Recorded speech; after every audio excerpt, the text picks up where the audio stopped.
How will AI really affect restaurants over the next several years? Hello, I'm Jonathan Mays, editor-in-chief of Restaurant Business, and welcome to the last in our special series examining the impact of AI in the restaurant industry.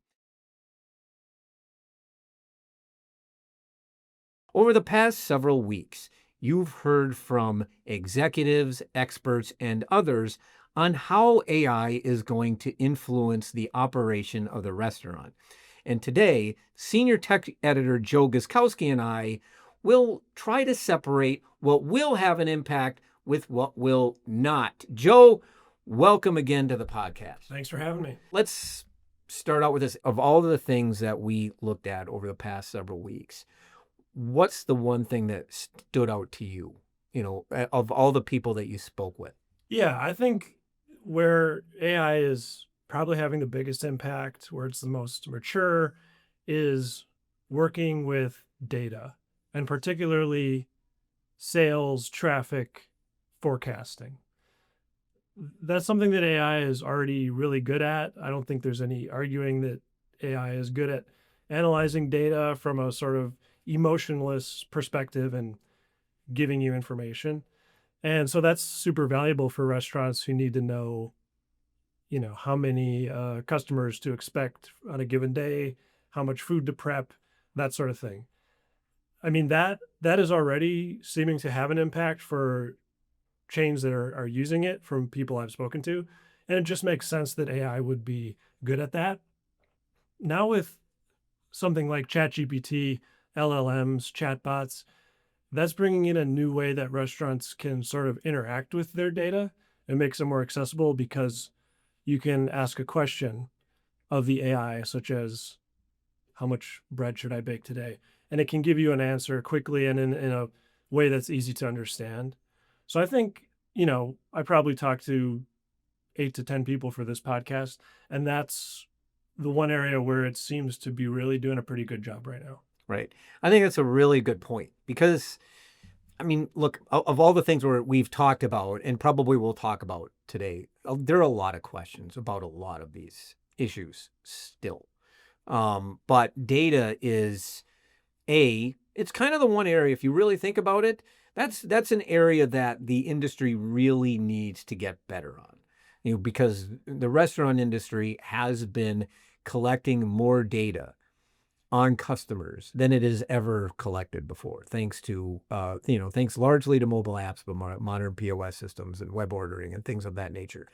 We have more information on who the customer is than ever before. But you talk to a lot of executives, and they've never really had a true plan a lot of times for how to get that data, how to take advantage of that data. And AI probably gives them the best shot at actually doing it. And maybe more to the point, you don't have to be McDonald's or Yum Brands to actually do it. It sort of levels the playing field a little bit. Yeah. And if you've listened to the podcast up to this point, you've heard some of this, but even if an executive wanted to pull something out of their customer data, for instance, something as simple as like, how successful was this LTO? That's actually a very complex question to answer. So if you ask your marketing department without the use of AI, how good did this LTO do?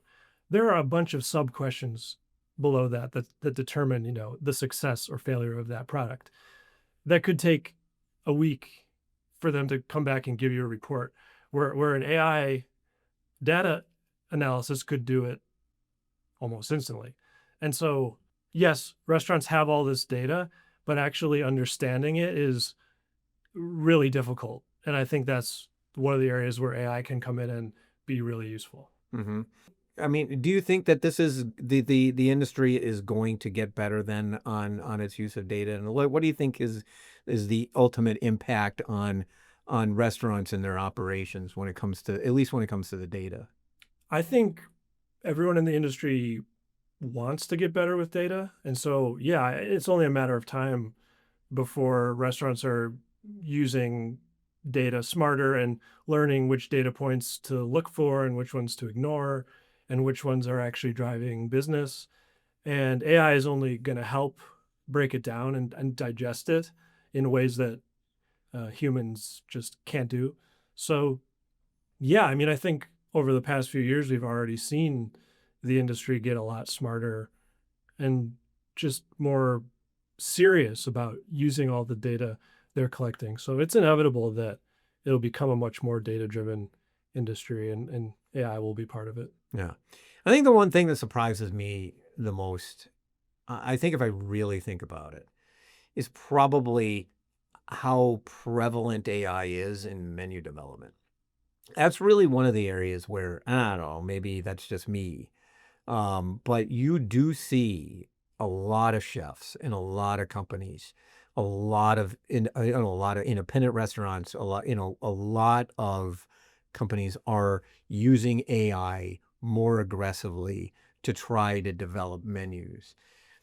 I do have some concerns about that, but the fact that it has taken off the way it has with a group, chefs that frankly often like to pride themselves on being creatives, and then they're using it to help with their menu development and things like that. I mean, it does show that is a clear use of AI in taking advantage of the same ingredients that you have, or taking or finding menu items that might resonate, but it's definitely probably my biggest surprise is just how prevalent that is.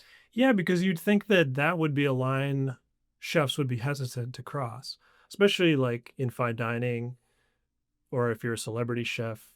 That's you're like an artist, like you pride yourself on that creativity. So to be so open about using AI in that way, I agree is pretty surprising. It gives you the impression that AI must have some good ideas. I Yeah. mean, they must be finding some value out of it. Yeah, they got to be finding some value. But like, I mean, I think if you look at today, like right now, restaurants are on pace to break their third straight record year of limited time offers. Some I actually find very disturbing. I really do. And the reason I find it disturbing for a couple of reasons. And part of it is the one comment that I like to make is, why do we need Dubai chocolate everything? Mm. Right? Because like not that long ago, everybody was introducing new items, based on Dubai chocolate. Like, why did we need that? I mean, Dubai chocolate is good. I don't think Dubai chocolate is every restaurant needs it to have it good. And yet we saw so many of these restaurant chains. And that kind of leads me to one of my bigger concerns about the use of AI in menu development. One of the issues with AI is that everybody's going to be using the same programs. And while they might use different prompts or things like that, you're going to get menus that tend to look the same as a lot of other companies if you continue to do it. That's actually the problem, just broadly speaking, with AI is is that that if you are using AI to do certain things, you're not going to stand out. I actually it was funny, my tattoo artist was telling me, Hold on a second. yes, my tattoo artist is a great dude. Yeah, I have so many stories about that guy. Anyway, he was telling me, we were talking about music, and he was talking about like he thinks that in the future that the musicians that are the most unique, that have something that just really differentiate themselves, are the ones that are going to stand out. Because any schmuck these days can make music with a program. I could go and make a yacht rock song based on a poem that I created with Chat GPT. And that's, I guess my point is that in the restaurant industry, if we've got so many companies that are using AI to develop menus, are we going to just continue to trot out the same stuff at the same restaurants? And it's going to put more of the onus on restaurant chains to create ideas that nobody else has. That's what to me is going to be key in the future. In a future in which we're using AI a lot, these standout menu items are just going to be really, really just much more important. Again, we're on pace for 40,000 LTOs this year. That's ridiculous. By the way, traffic not up. Yeah. So I tell you, when you talked about LTOs, I can tell you that if your LTO isn't generating traffic growth, it's probably not succeeding. So, but that's my thought on that's my little rant. Yeah, I mean, I think creativity and innovation will always stand out, but I don't even know if AI is needed to create this flattening of menus you're talking about. I think this is just an industry of copycats, and that's the Dubai chocolate thing. That's the triple dipper we were just talking about earlier. There's all kinds of triple dipper copycats out there now. The value meal, Pumpkin. such a pumpkin. I mean, it's just you don't even need AI to, but it's a big echo chamber, right? And yeah, AI is not going to help with that. So Yeah. get away from that as fast as you can and use some original thinking and start your own trend. Right. Yes. There you go. Start your own trends. I think the other thing that really I found fascinating was the amount of AI used in conjunction with cameras to I think this is actually one of the biggest potential use cases outside of the data in which you talk about is using cameras to do one of two things. Number one, to really help shore up operations and speed of service. So we see some companies using AI and cameras in the drive-thru to improve throughput in the drive-thru, which to me is a great use case. If you increase speed, if you improve speed inside your operation, that generates more sales. And then the other thing is to remove some tasks or make tasks easier. Like the Starbucks is using, you can take an iPad and count inventory just by showing the iPad your inventory, and it speeds up the process of counting inventory, ensures that it gets done. And for a company like Starbucks that has had supply chain problems, or more to the point, store supply challenges in the past, you know, shoring that up is like really important. That's actually one of the use cases I think in down the line where that's really, really going to improve operations inside the restaurant, and you can really see some definite impact. Yeah. Cameras are one of the things for at conferences and stuff. That's where, people looking ahead a couple years get really excited. And part of it is just that the cost of installing cameras and that kind of thing has come down a lot. And the software has made it much more feasible. But then also like think of how much data you can capture with a camera. I mean, anything that can be captured on a camera can be turned into data. So it's a very rich source of information that if you have the tools to analyze it, could be super impactful, like you're saying. Right. Yeah. Yeah. I mean, companies have actually been using cameras for a while. I mean, I think Chipotle years ago used cameras to help with training and operations and stuff of that nature.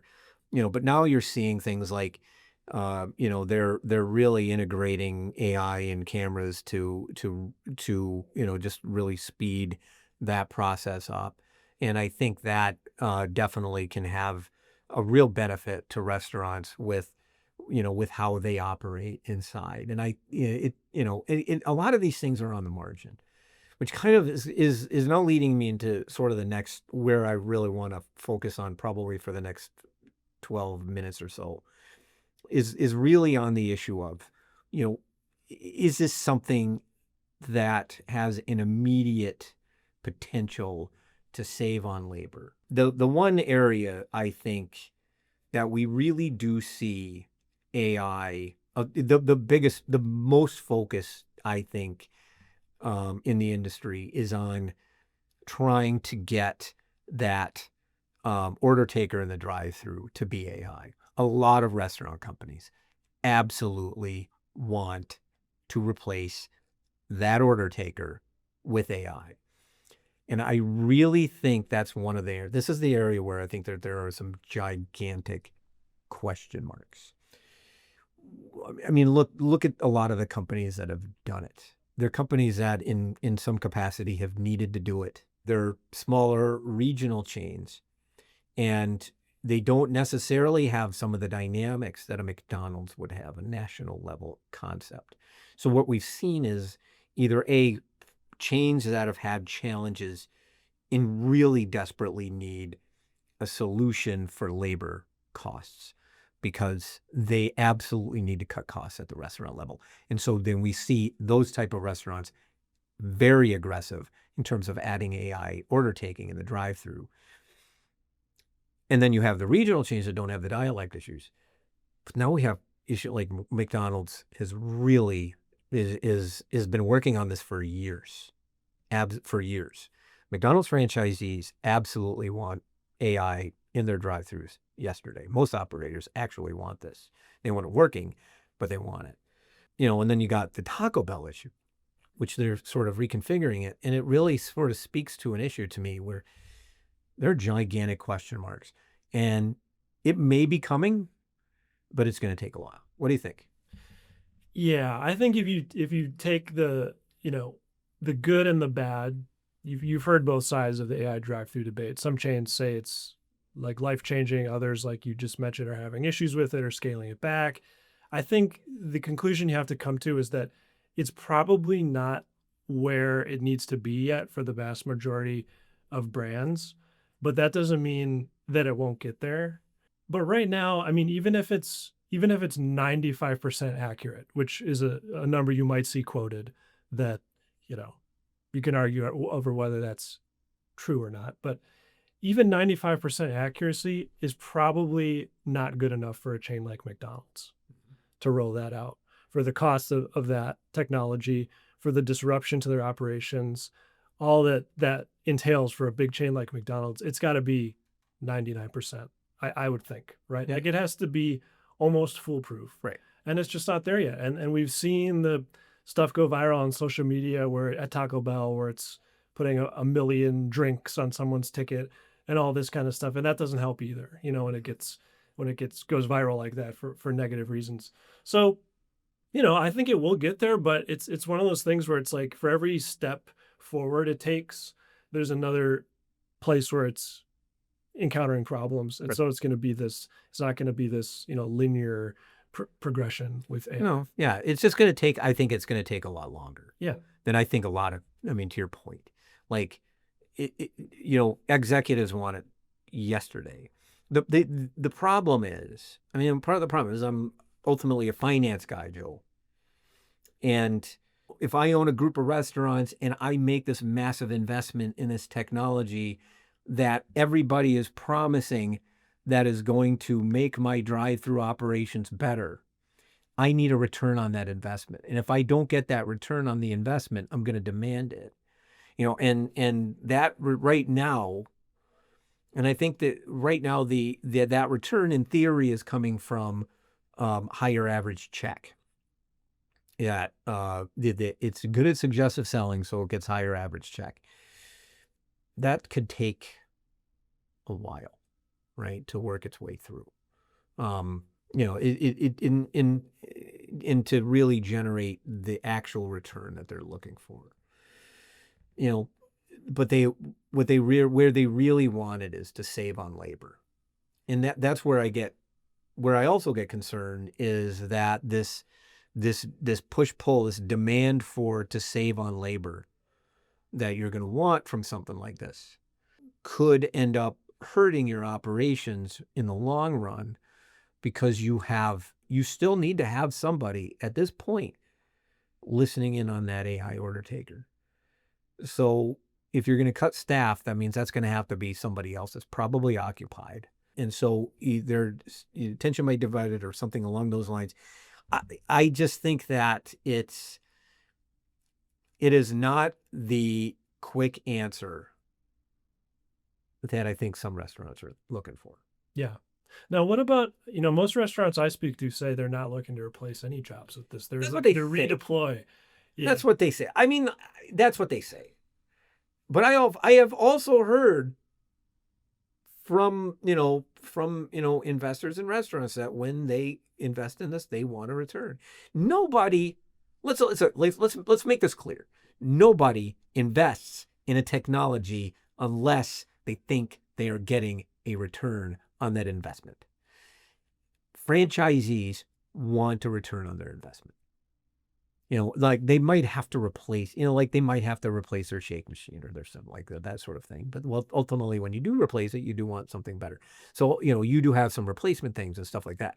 But if you're going to invest in a technology like that, you really want a return. Ultimately, this is a for-profit business. And so this technology, any technology that is getting added into the restaurant industry, and this has to have a financial return. And that's why restaurants, more than most industries, have been so slow to add technology. And it's why there certainly isn't a silver bullet in terms of adding technology into restaurants to fix everything. But it also explains why it's going to take so long to make the industry that much more tech savvy. Even in the most automated of restaurants, you still have a lot of people involved in the process.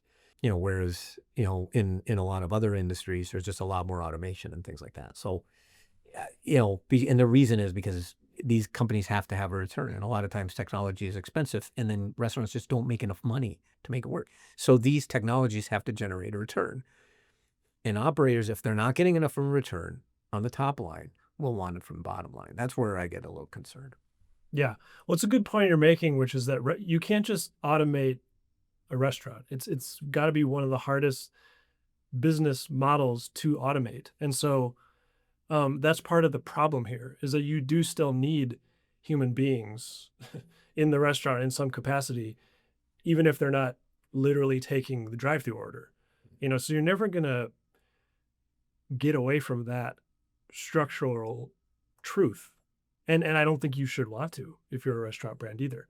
So yeah, it's going to be a challenge. And I don't know if customers are necessarily ready for that either, which we haven't gotten into yet. But that's the other part of this is that, maybe people just want to talk to human beings sometimes. Well, I mean, that's the next question. Do you think that customers are ready for it? I think it depends on the generation. I think, just like any other technology, the older folks are going to struggle with it and the younger people are going to come to it more easily. Doesn't mean they'll like it, but that's a real risk here, I think, as it scales. Cranky old guys like me do not want to have a robot taking their order. Is that a stereotype? Yes. I mean, no, that's a good point, but I mean, like, I don't know, look at Gen Z and how much they're going to Chili's. Yeah. And then look at like the thing, I think it kind of like in the Taco Bell example, one of the social media accounts that you see, or the social media posts that you see really involve customers trying to mess with the AI. So you have a lot of that. And what I think is in general, one of the concerns that I have in the industry, right now, restaurants are more tech savvy than they've ever been. Restaurants are, I've had this, I had Robert Byrne on my podcast a few weeks ago, before we started the series. And he talked about convenience is everywhere. Consumers actually don't need more inconvenience right now. You can get your food delivered. You've got kiosks, you've got mobile orders, you've got, everything. You got drive-throughs up the yin yang. Convenience is not quite the winner it used to be. But restaurants are more tech savvy, and yet traffic is falling. And more restaurant chains are trying to figure out why customers aren't coming back. And I don't think this is a broad rejection of technology in restaurants, but there are just limits. And all this technology is not yielding sort of the sales growth that you would expect, from an industry that has spent so much over the past 5.5 years now, making themselves more tech ready. If anything, and so you might have situations in which customers walk into a McDonald's, see the kiosk, and say, "I don't want to do it." Yeah. There has to be some value in it for them. Mm-hmm. And to use the AI drive-through as an example, like as a consumer, what am I getting out of this necessarily if it's a robot versus a human? Is it more accurate? Maybe. Is it upselling me? Probably. Do I want that? I don't know. I think maybe where you can start to create some value there is like the AI can identify you either through your license plate or maybe through your voice at some point, and can sort of tailor the experience for you. Like show you, here's what you ordered last time. Here's a new menu item you might like, which a human order taker can't really do at this point. So I think when we get to that point, consumers might see some use in it. But right now, it doesn't really seem to benefit me as a consumer of the drive-thru. No, yeah, and most of them are kind of slow, Yeah, deliberate. it's not a great experience. No, it isn't. Like, it really isn't a great experience when you pull up to an AI order taker, and you can tell it's AI. But I think you bring up a great point, and I think this is a great way to pretty much end this series. Like, if you're going to add this type of technology, make sure that there's something for the customer. I think that is a wonderful point, because ultimately consumers today want something special. They want to feel somewhat special when they go to a restaurant. It is ultimately, restaurants are a fun thing to do. People are going because they want a little break in their day. You know, they are looking to be served, or they want you to make food for them. And they want something that's fun, that's a break, something along those lines. And if all they're doing is going through and just getting this automated order taker, mostly female, that will take their order too soon, might get it wrong, isn't really personable. Whereas you look at the most successful restaurant chains today, you look at Chick-fil-A, you look at Raising Cane's, you look at Dutch Bros, you look at Seven Brew. You know, they have people out there taking orders and doing that sort of thing. And then you have this industry rapidly moving in the opposite direction. That seems like, in an industry that is so full of mimicry, as we talked about earlier, one would think that they would mimic that a little bit more than they would mimic AI in the drive-thru. But it's, I'm not anti-AI, obviously. I think that there are some really great, the data thing is a great point. There's an enormous potential in marketing and in improving operations, improving management, and things like that. But ultimately, make sure that the customer is getting something for coming in, and it's not just the food. Yeah, it's about the whole experience. And Starbucks is going through this whole thing right now. I mean, isn't that what you just said, sort of the core of their issue? Yeah. It was too transactional, Yeah. and now they're trying to go the other way. Mm-hmm. Sort of microcosm of what we're saying here. Exactly. And so we solved all the problems. Joe, this was fantastic. Really appreciate all of your help on the series, and a special thanks to Pat Kobe, who also was an enormous help on this series. And that should do it for this week's episode of A Deeper Dive and our series on AI in restaurants.